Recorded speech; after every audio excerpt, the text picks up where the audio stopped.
Welcome to the PlayAbly podcast, where we dive into the art and science of gamification, customer engagement, and driving conversion. Whether you're an e-commerce brand, a marketing innovator, or just curious about the future of interactive experiences, you're in the right place. At PlayAbly, we specialize in turning passive audiences into active customers through shoppable games and playable experiences that transform how brands connect with their customers. Thanks for listening. Welcome back to the PlayAbly podcast. Today, we are talking about a topic we get asked about a lot, which is gamification and how it helps with conversions. What is the psychology behind it? The gaming mechanics produce more conversions for e-commerce. Joining me is our CEO and founder, John Chang. John, welcome back. Hey, everybody. Good to be back. So let's dive right into it, starting with the origin story and the strategic vision so that we can start from there and then go more granular as this episode goes along. What inspired you to bring gaming mechanics to e-commerce? Was there a light bulb moment that sparked PlayAbly's creation? How did it come about? I think with a lot of more recent startups, it was COVID that drove it, as the entire team looked around the landscape and realized some of our favorite businesses weren't going to make it. And I didn't want to shop at Walmart and eat at only Applebee's the rest of my life. We realized that a lot of what we had been doing at Unity, the game engine company we had all been working at, had built a successful ad business that competed with Facebook and Google using this gamification idea, which is building ad network that uses ad units that were rewarded, incentivized, gamified, interactive to grab people's attention in a way that resonated across demographics. We're like, wow, we could actually use these same mechanics or approaches more broadly with the brands we love to help them stand out in a very noisy environment in a way that would help grow their business much more sustainably.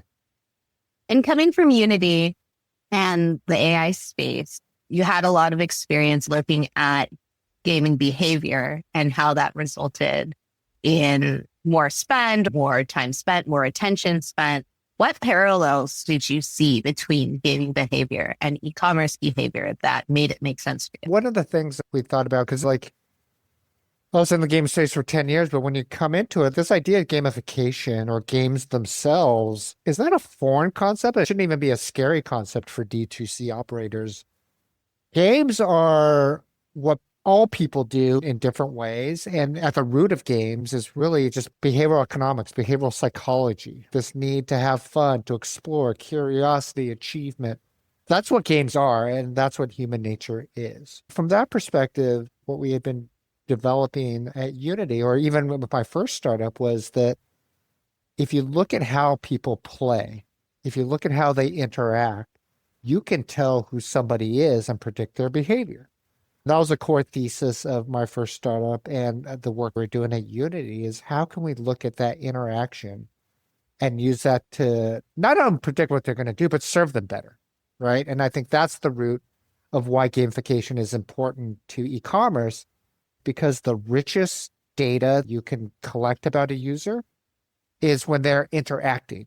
If they're just clicking on a website and it's just one way, you get one view of them. But if you're interacting and you do something and the game does something different, and then you change your behavior and that does something different, that really starts to build a rich profile of who you are as a person and how you're different than other people, right? And that is the fundamental power that gamification brings to e-commerce companies, because ultimately understanding your customer better and knowing what they want and serving it to them in a way that they want it is what great brands do historically, intuitively, but we want to help brands do it with data and do it with games that we provide them. And I think it's important because that is what separates real e-commerce gamification from the gimmicks of the spinners or just the random pop-up where you don't really interact with it. You just click a button, get a discount, and enter your email. For a lot of brands, it can be really difficult getting the data and figuring out what to do with it. I know that's something we really helped them with, but can you walk us through a campaign or a brand activation that totally changed the game for the client? What was the measurable impact and what was that data able to do for them?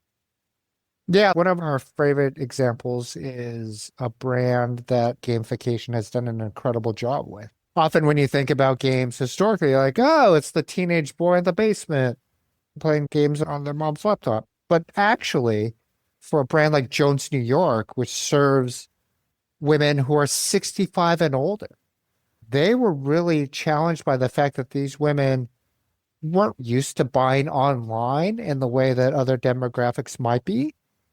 These women would come to the site and see endless products, not know how to navigate, not know how to interact, but even more, not know what Jones New York was about. The way we approach a problem like that is by looking at the audience, who they are, what they're trying to achieve, and how they want to interact. We do a lot of data analysis to understand those patterns. We realize these women love interacting graphically, and they were able to pick up these mechanics in a very natural and intuitive way. So we introduced what we called a personality quiz, basically crossed with a Tinder mechanic. You could come to Jones New York and say, what is my denim personality? And they're swiping left and swiping right. And most of them are probably never experienced Tinder from a dating perspective, but from a shopping and game experience, they had an incredible time. Instead of thumbing through endless product pages, they were getting to know the product in a very connected way. They're seeing, oh, I'm going left, I'm going right. These are the types of jeans I'm most likely interested in. That's a natural way to discover those jeans. They end up spending so much time on the site that Jones New York becomes something they recall 2 weeks later, which is every marketer's dream. To bring it full circle, you have to start with who the customer is. A lot of early gamification, even in related startups, was let's stick a badge on it, a leaderboard or a spinner. And at a very cursory level, it might be, but it's not how humans interact. By understanding the human behind it, you can put in place the mechanics, the structure, the fun that truly resonates. It's important to differentiate a cursory look at gamification versus a truly psychological implementation in a way that matters to a brand. So it speaks to them on a buyer psychology level. It triggers something in them where they want to not only like the brand more, but they also learn more about the brand. They're able to interact with the product in a way that is fun and not manipulative, I would say, on an emotional level. In many cases, it's not even trying to sell them something, right? It's rewarding them for their engagement with something fun and something they choose to do. Each of these mechanics and approaches might be different for different demographics and groups. So start with what would authentically delight them and build on that versus shoving a gimmick in everyone's face and expecting them to love it. That's superficial and takes advantage of a gimmick, which isn't sustainable in the long term, isn't aligned with what you would want to be your brand values. And I think the other question that confuses people after they understand how the games work is, where does the game go? Where in the customer journey, where on the page is the game most effective? What have we? The glib answer can go almost anywhere, but we tend to see it work best closer to the top of the funnel. Games are incredible at grabbing initial attention. Anytime you want to make a first impression, whether that be a landing page or the home page, that's a great place for it. It's not something they've seen on every single page. Shopify is awesome. It's allowed everyone to be online and to sell. The flip side is everything looks the same now. Every theme is derivations of itself. From perspective of a customer's customer, there's a lot of fatigue. There's a lot of, wow, I've seen this before. Shopify is very transactional. Every Shopify is trying to sell you something immediately and sell it to you hard. And that's just not how people buy many different things, right? So if we can actually build a relationship with people through interactivity, one real world analogy is that you go into a store and a salesperson says, hey, here's $9.95, buy this, versus what's your name? Here's a little joke. I see your daughter. She's wearing something cute. All those good things build a rapport. And so the touch points that make sense that we've seen are those initial touch points, but also more proactively reaching out. in your email, in your social media posts. And we've most recently pushed it further up into the funnel in paid, which is our background. Like in ads, we have seen it perform extraordinarily well because instead of selling, you're interacting. And that breaks through a lot of noise, especially on all these different social media networks. And that's the Temu example, right? I believe that's what you touched on for your Shop Talk award, which we won, Yeah. about how Temu really primes people in the ad with an interactive. And so by the time they get to the page, they are already more warm than the traditional ad click. Yeah. And they're in a mindset where, okay, this might be a place and time that I spend more of my mental energy. And that is every brand's dream. And like we talked about at the presentation, Temu was founded by a game developer, understood engagement actually is the key to sales, not just how hard you can sell, how abrupt you can be with your sale. If you're able to entertain or engage, you can have those really long relationships. We know people who play Temu games and haven't bought from Temu, but that's okay because when they have an item on Temu that they're going to buy, Temu has a huge head start in getting that sale from them. That's very similar to our background in free-to-play mobile games. 97% of people never buy anything in a free-to-play mobile game. 98% of people never buy from the e-commerce store. You can still get tremendous value from those people who don't buy, as we learned in games, by building the community, building them as ambassadors, using them for word of mouth, using them to provide the environment that the spenders want to be in. You spend all this money acquiring these users. If they don't buy on day one, to drop them immediately seems like an incredible waste of your marketing effort for people who might be interested later, or who might have friends who are interested, or who might be the types of people who do spend and want to be around. You have to think broader, especially in today's environment, versus like people show up, they buy or they don't buy, and I don't care otherwise. That's just not how to build a brand in today's environment.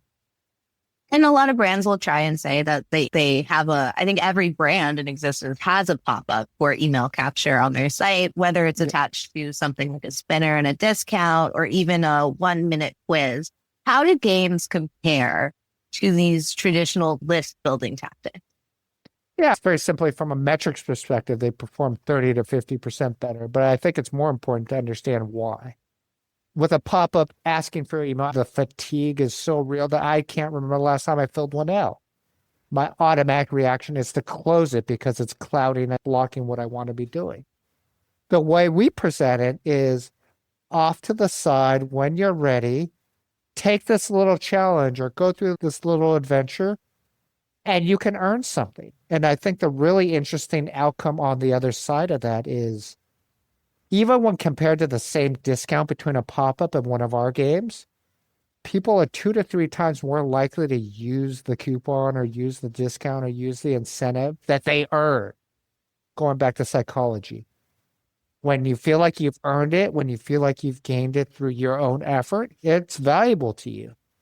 Versus some transient pop-up that popped up when I didn't even know what the brand did. Your recall of that activity, that adventure, that experience of that brand provides lasting value because genuinely you're trying to do something to entertain them, give them a little delight in their day.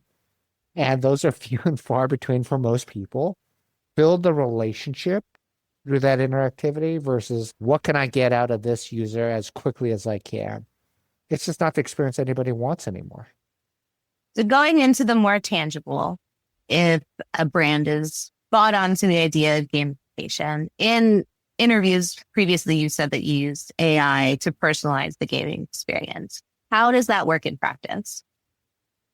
Yeah, I mean, there's 2 answers. One, if you're using PlayAbly, or the other, if you're trying to do it yourself. Once again, if you're trying to do it yourself, gamification should be a core part of any strategy. And number one, it starts with understanding who your audience is, as we've discussed.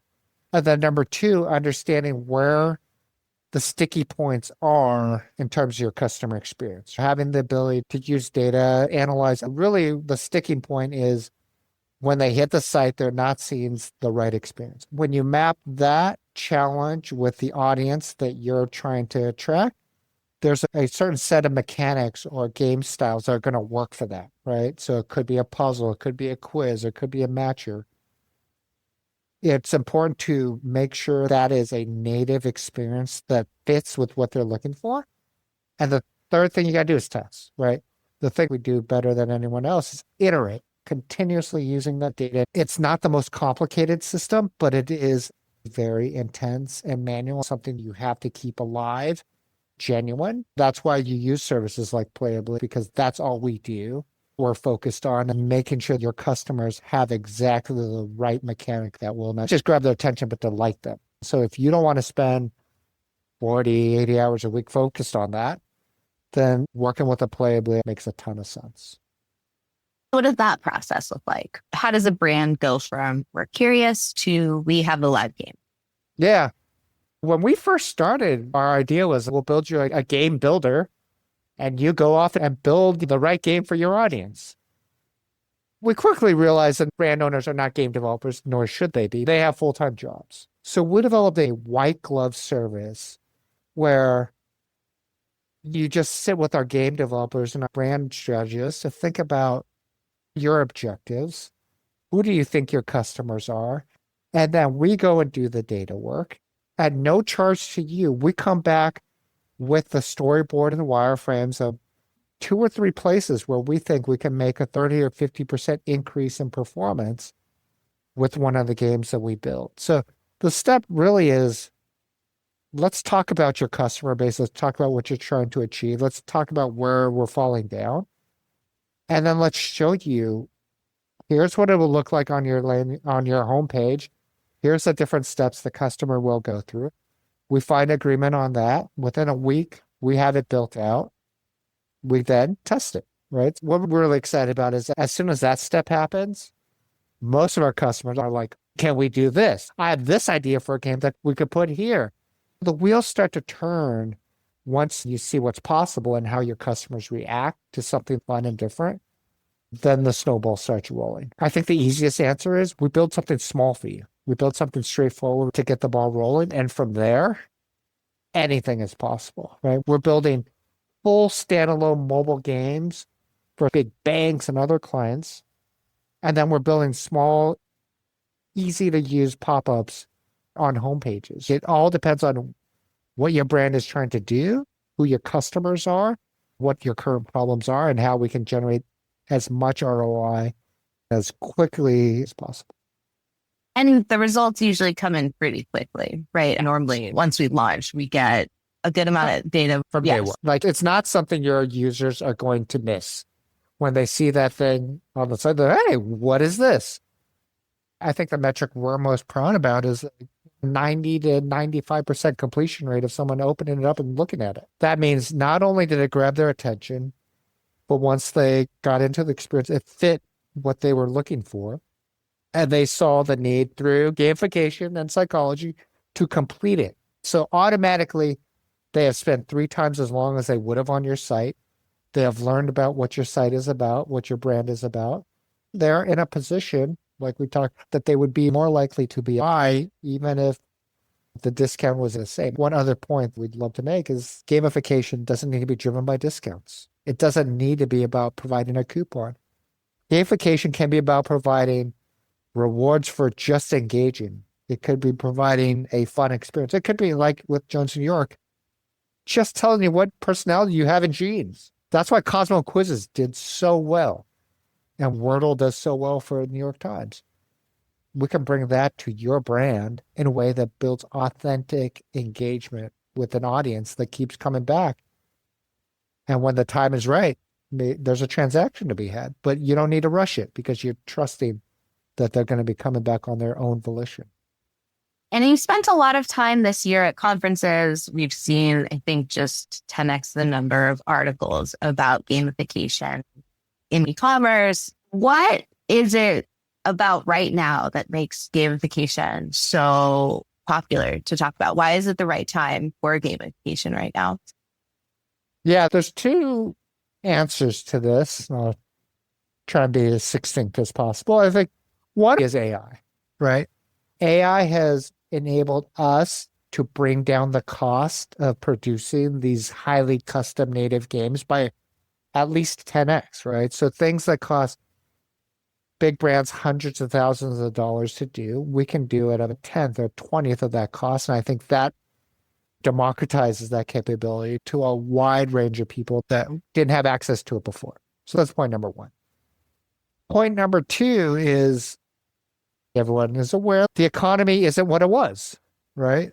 The volatility, the uncertainty has led to tightening wallets and costs that need to be rationalized. But gamification is incredibly important because instead of relying on paid marketing, you're relying on the psychology of humans, which can be free or much less cost. A big driver of gamification is going to be cost savings. I can spend less on paid marketing, retargeting, email programs, and prospecting if I have a game that brings people back organically. Number two, encourages them to share my brand with other people, does all the work that I need to have done for me in a way that, frankly, is just much cheaper and more effective, more authentic, and more aligned with my brand. So it's a win across dimensions. In this environment where people are looking to cut costs, it becomes a way to still connect with your customers in a way you want to without having to spend on Facebook that you have no idea will ever come back. Gamifying your way to cost savings. Folks, if you have other questions on your mind, feel free to submit them and we're more than happy to talk about them. We That's would it for love this that. episode of the PlayAbly podcast, and we'll catch you next time. Sounds good. Thanks. Thanks for tuning in to the PlayAbly podcast. Ready to engage your customers like never before? PlayAbly creates branded, shoppable games that drive results. Don't forget, mention the podcast during your free demo and get $500 off. Learn more at playably.ai.